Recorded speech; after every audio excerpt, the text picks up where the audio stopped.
Mick Cairney is the General Manager of Western Operations Centennial Coal. Mick is also a competency examiner, and he will speak with us this morning about why so many fail their competency tickets, at least at their first attempt. Mick, would you like to come up to the front? Thank you.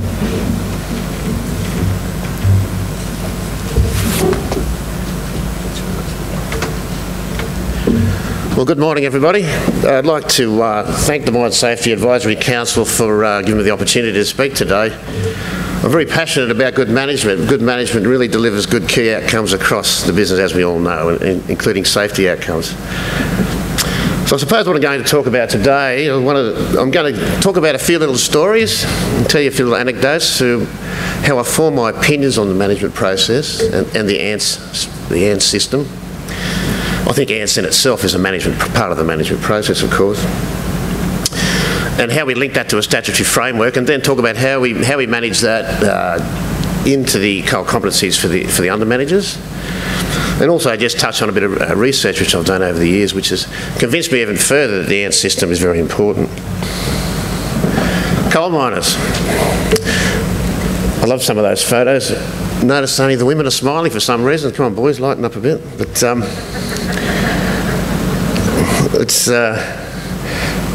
that's a great photo. That I got these off Google. There's about 10,000 photos of coal miners on there. I just took a bit of a collage of that, and it's a great smiley photo of that lady. But unfortunately, she doesn't look like she was wearing some respiration for dust.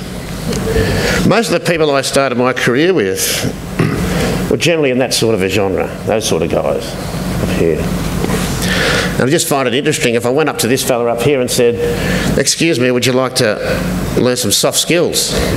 And I think that wouldn't gel. Excuse me. Because at the end of the day, influencing people underground in hazardous environments, etc., is really not a soft skill. And so maybe that's something to think about down the track. I was a deputy when I was 23 years old. I rang the manager up when I got my deputy's ticket. I went through the process. And I says, "Can I have a job?" He said, "Yeah, start Monday." I had a 6-week induction or so. My first assignment was full pillar extraction with 5 clean skins who had 6 weeks induction. One fellow would turn up drunk every night because we didn't manage those things very well in those days. A really good quality miner driver who was a great mentor to me.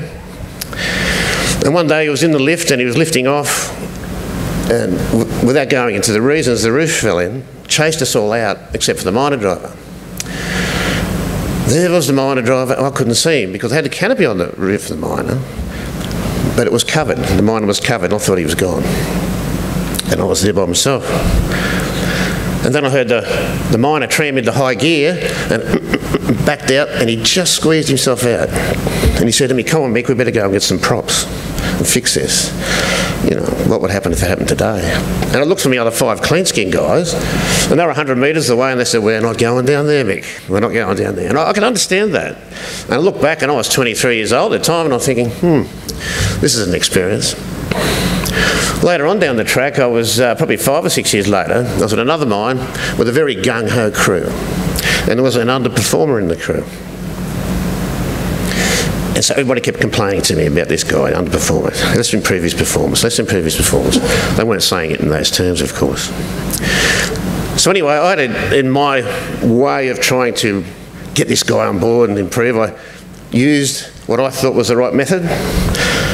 And while I was standing around the mine, and one day he grabbed a 4-foot drill steel and threatened to smack me in the head with it. And there we were, him like this, and me like this in no man's land. And I thought to myself, my feedback system and management strategy is not working. So we should just live and learn, because I was highly technically trained, of course. Then I became an under-manager. The mine was in chaos at the time. It was one of the most unpleasant experiences of my life. And I thought, if this is the nature of management, the nature of work, I don't want any part of it. It caused a huge amount of stress. And so I said, I'm going to go out and find out what this is all about, and did my BA in psychology and sociology, focused on working in groups, etc., etc. The learnings I had there about how people work in groups and how things operate significantly changed the way I think about management and how I think things should operate. So it's very interesting experiences. So now to the under-managers. What we do is we give the under-managers briefing sessions before they sit their exams now. We try and take the mystique out of it all. Very well supported by the Coal Competence Board. We say to the guys, look guys, don't whinge about legislation and the regulations. You vote. The Parliament decides what's going to be the legislation and the regulations through consultation with the community, so you're part of it, accept it and get on with it. The next thing is it's all about risk management. And we know how to do that, and we're all technically trained in that.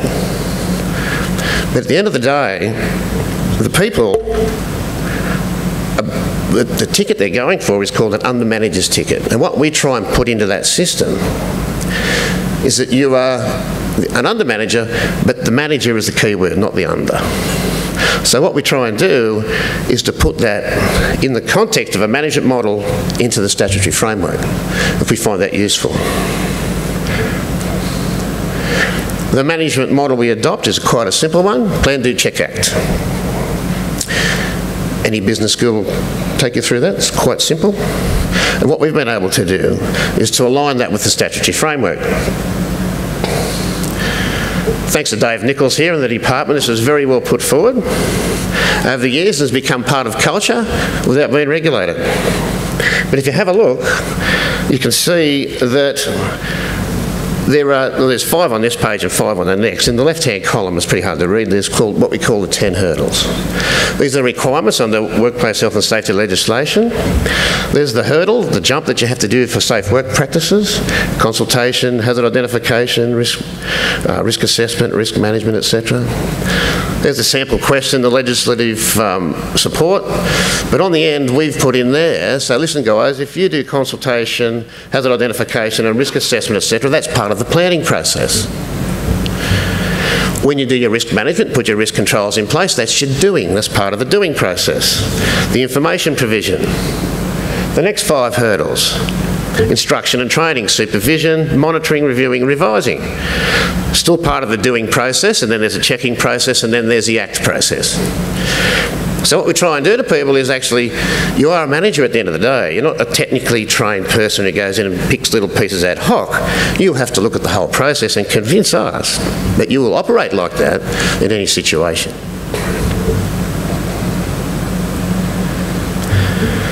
The other thing we teach people, or ask people to provide and show us their competence, is that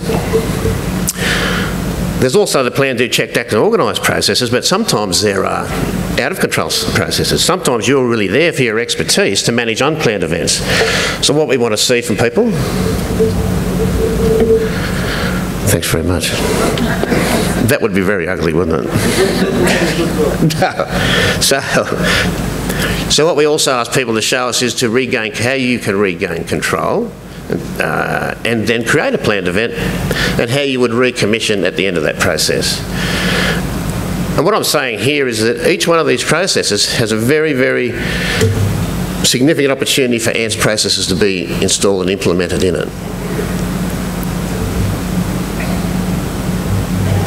For example, if you were going to develop an ANTS management model, you would look at the hurdles, as we spoke about a minute ago, on the left-hand side. An unplanned event, okay, the action is regain control. What are the ANTS systems that would fit in with that?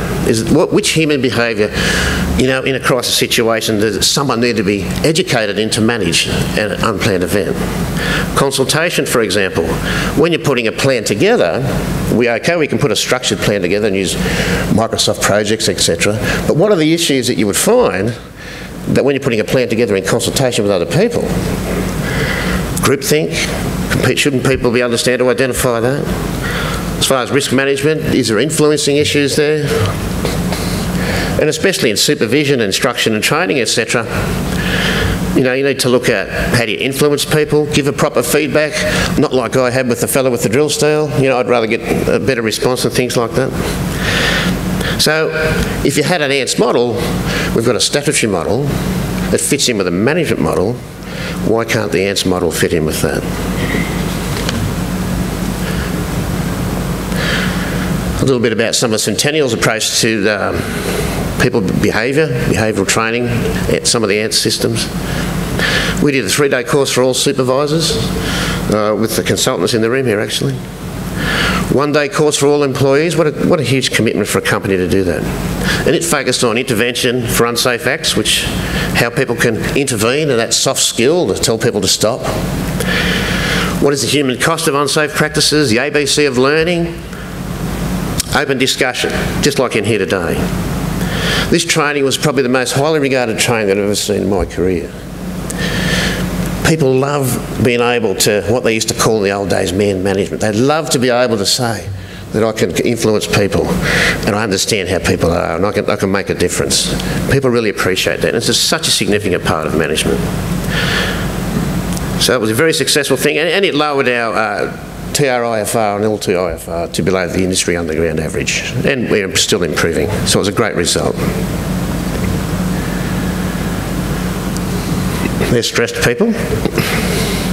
This is what happens. This is about some research now. I just want to talk about some research, and it follows into what some of the ANTS principles itself. Part of my psychology degree, etc., or major in psychology and sociology, we started to investigate why people are unhappy at work. And if you mention what I mentioned to you when I was an under manager at that mine, why was it so stressful? So I did some research into this process. I think those looks on those cartoons' faces is exactly what the people are thinking. They mightn't show it on the outside, but they definitely show it on the inside when an organisation is under stress. Also, people will not perform and do the right thing when they're stressed at work because they come to work, they hate it, they don't want to get out of bed. They don't respect management, they don't respect supervision, they don't respect the needs of management or the requests of management. Research will show that workplace stress totally defeats organisational commitment. Now, when you want to implement safety underground or to any place, you need commitment in the organisation. Workplace stress also ruins positive workplace culture. And the 6 main stressors in that, and there's plenty of research around will show that, is uncertainty, lack of role clarity, lack of input, lack of feedback, lack of resources, and lack of reward recognition. And so some of the ANTS systems themselves, with giving people certainty, give them feedback and getting involved, those skills that you can work with people and give feedback, and instead of getting the drill style, have people accept that feedback. It's very important. Reduce stress in the workplace, you'll have committed people and a positive culture.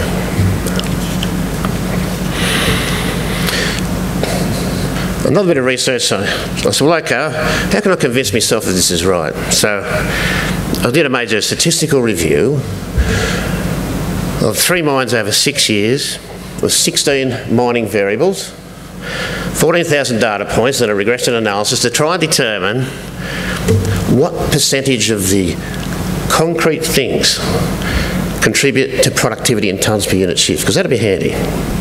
We had a good database, so, you know, is it the number of machines, the type of roof support, the thickness of the seam, the number of overtime hours worked, etc., etc. So the statistically significant variables come out and predicted a certain percentage of productivity in tonnes per unit shift.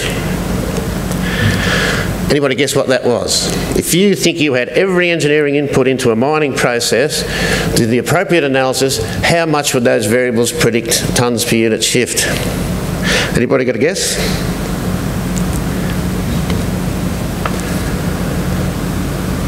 %45. About half. So all the engineering inputs we put in said we can only predict half of your output from that. So the question is, what predicts the other half?